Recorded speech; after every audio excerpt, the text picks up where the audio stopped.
Hi everybody, Kirsty, Goddess of Neptune here. I hope you're doing well. I'm having some technical issues here, just to let you know, but we're going to try and get through it as best we can. So welcome to the astrology overview for today. Just checking in on the current chart, and I'll bring that up on the screen shortly, but looking at what's going on today astrologically. There's still that essence of change, still that energy of change that's being called for, certainly within our own lives, and I'm sure many of you can feel that if it's resonating for you. That push for transformation. You know, we've got Pluto final degrees of Capricorn, we've got Saturn final degrees of Aquarius, we've got lots of energy pushing us to transform, that essence of change since Uranus went direct as well, and really trying to kind of summon that energy within to embrace these wounds that have been coming up to the surface for a good while now, and really needing to accept the wisdom of these wounds. You know, what's this past pain taught us, whether it's past in this lifetime or other lifetimes, again, however it resonates for you, if it resonates at all, and then taking that wisdom and moving forward with it. So taking the beauty in the growth and leaving the pain in the past, and truly embracing the transformation that we've been going through, giving ourselves a pat on the back. I've said it before in other videos, but really embracing ourselves. And I think that's important because we need to do that metaphorically or literally, you know, give ourselves a hug every now and then for everything we've been going through on this healing journey. It has been intense. And, you know, it's not to be taken lightly. This is the path of life that we're on in this 3D reality. So what I found interesting when I looked at the chart was just that the moon was a couple of degrees past Uranus, of course, in Taurus, at the time of me recording this. And that sort of made me think and feel that there could be lots of us in the collective out there really trying to go within with our feelings, and what are we feeling about all this change that we're needing to make? Are we resisting it? Are we embracing it?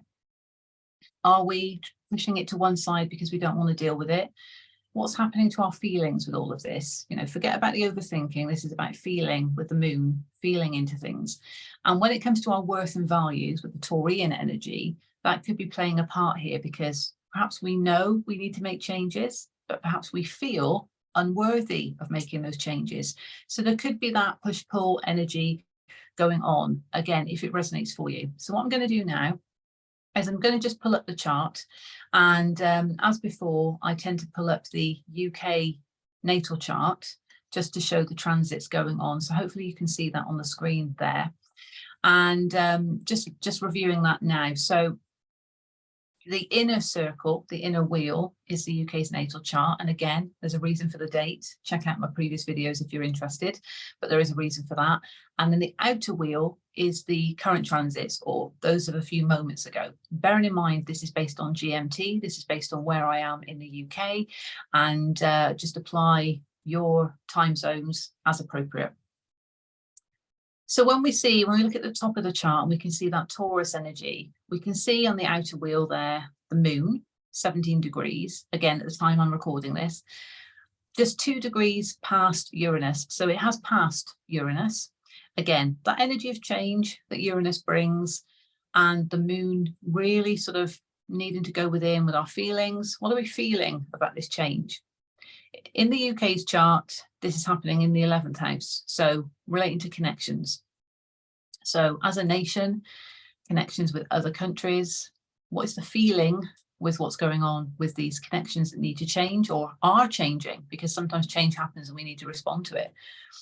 And that could be happening within our own life as well. So as a collective, again, within the UK, from a point of view of the 11th house, but this is going to be different for everybody's chart, of course. You know, this is unique to you, and this is just based on what is on the screen with this particular chart. So again, always apply it to your own situation. Have a look at where Uranus is in your chart and where the moon has been transiting through. That would give you an idea of, you know, where that might be affecting you in terms of the feelings regarding change. But we see here on the UK's chart in the 11th house, in the natal chart, we have Venus, and we know Venus currently is transiting through Aries, but this is the UK's natal chart, with it being in Taurus. So that divine feminine aspect for sure. And we know we've got Mars in the 11th house, of course, in the Gemini aspect transiting through. So that could also show that push-pull energy, just as I'm feeling into that. But definitely, as the moon is going to be getting closer to the natal chart Venus for the UK, that essence of love when it comes to connections and needing to treat everybody in a fair way. So if that applies to your own life, you know, the connections that you have, and again, connections to people, places, things, doesn't always have to be with another person. But 11th house, you know, that is the Aquarius house. So connections with others is of course key here as well. How do we feel about changes that are needed in our connections with others? How do we feel about the changes that are needed in connections with places, perhaps somewhere where we're living and we know we need to move? How do we feel about that? Because if we've been living there for a long time, maybe we don't want to move because that's our comfort zone. But perhaps our soul is calling for that change. So how do we feel? Thinking about how we feel because the moon is there. Now, obviously, the moon is transiting through. So this is applicable for as I'm recording this now.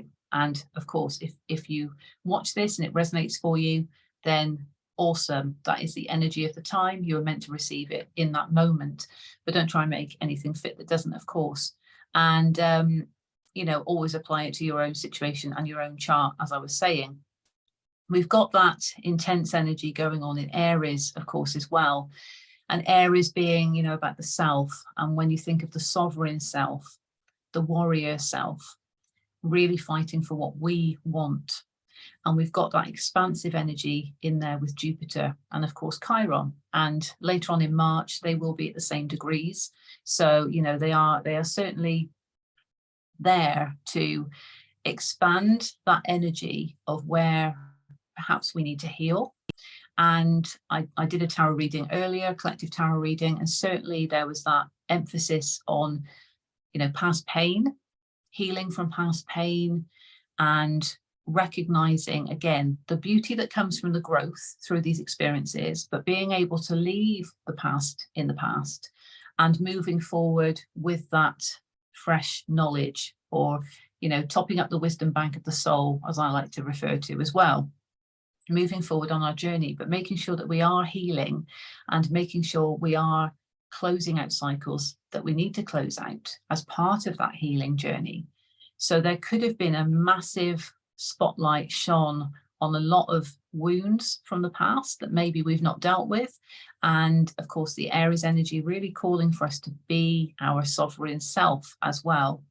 And again, with the feelings about change and perhaps resisting change, we might have recognized through this transition and through this period of healing that we do need to change, because what's been happening has not been fair, not been right, and a change needs to be made, because ultimately we're stepping into our sovereignty more, we're evolving, but we're needing to now sort of take that leap of faith to where our soul is calling us on our own journey, however that applies for you, of course. And that's very important to bear in mind. The other thing I was drawn to as I looked at this chart as well, and I think I mentioned this in the previous video, with how close Neptune was to the UK's Mercury. And that's showing in the 9th house on this particular chart. So again, check out where Neptune might be in your chart, check out Mercury. We've got Mercury that will be moving into Pisces later this week on the 2nd of March. And of course, that's calling for that sort of connection to the source communication. When you think of the divine, when you think of our spirituality. So good for channeling, potentially, because of course, Pisces, 12th house ruler, and really embracing that Neptune energy. So we've got here Neptune right on top of Mercury in the 9th house for the UK. So this is for the UK, both at 24 degrees. So that could be supporting the energy of that ethereal communication that's coming in, allowing us within the collective to connect into source energy in whatever way we do, whether it's through meditation, just checking in with our intuition, or channeling through, however it resonates, but truly coming from the soul's perspective of that communication, that authentic communication from the soul, from the divine, you know. And of course, as with everything, light side, shadow side of Neptune being the deceptive energy, and recognizing that there is this link here as well to what could be coming out in the media, because it's right on top of Mercury. So, and Mercury is communication. So just bear that in mind as well, but also within your own lives, you know, there could be even self-deceptive talk going on. What are we telling ourselves that's actually not true? Are we telling ourselves that we're not worthy of something when we are worthy of something? And how do we make the necessary changes? Of course, with that Aquarian energy, it's very much, you know, because Mercury is currently in Aquarius, and when it moved into Aquarius, it was that sort of, you know, we're now liberated to say how we feel, to speak our truth, and to be free, to feel free and liberated in order to do that, which could be slightly rebellious, because Aquarius can also represent that.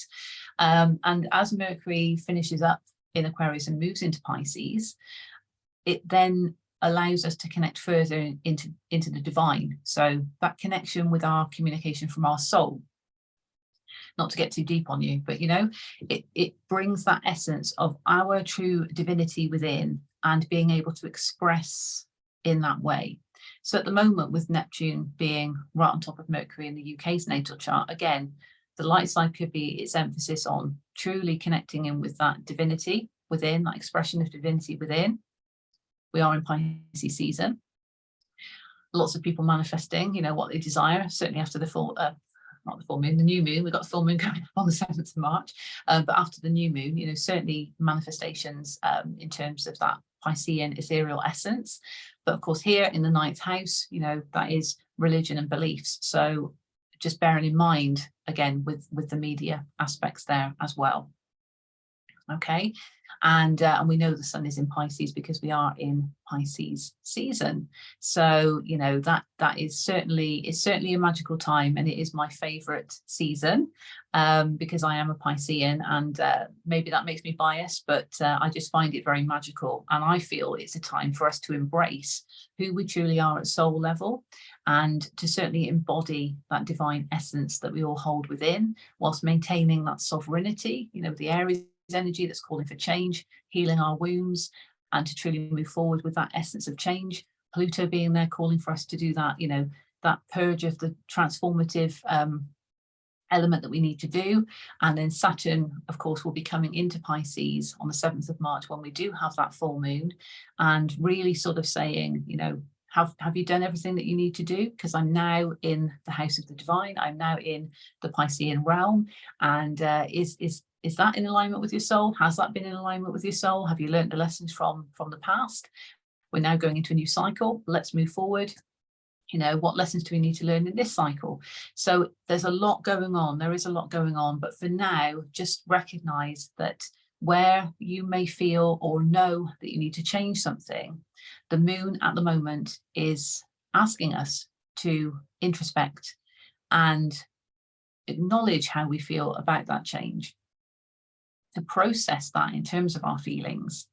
And certainly when it comes to our worth and values, again, with that Taurian energy, to really understand that change could be necessary for owning our worth and our values, but at the same time, that's where some wounds might be coming up, or self-esteem issues, or lack of confidence. So the moon could be hitting on all of that, depending on how it resonates for you in your life, of course. So hope that finds you well. And I'm just going to stop sharing now, but I hope that finds you well. And of course, I will be doing another report later in the week when it comes to Mercury transiting into Pisces, and then the other transits coming up as well. But until then, just stay safe and take care of yourself, be kind to yourself, and just really go within and truly reflect on how this change that's needed in your life, if this is resonating for you, how the change in your life that you need to make, that you know you need to make, how does it make you feel? How do you feel about it? What do you need to do when it comes to this change? Do you need to really work on your values and your worth in order to recognize that you are worthy of great things. And that's where the change needs to happen. So again, however it applies, if it applies at all. But hope this finds you well, and I will see you on the next report. Take care, everybody.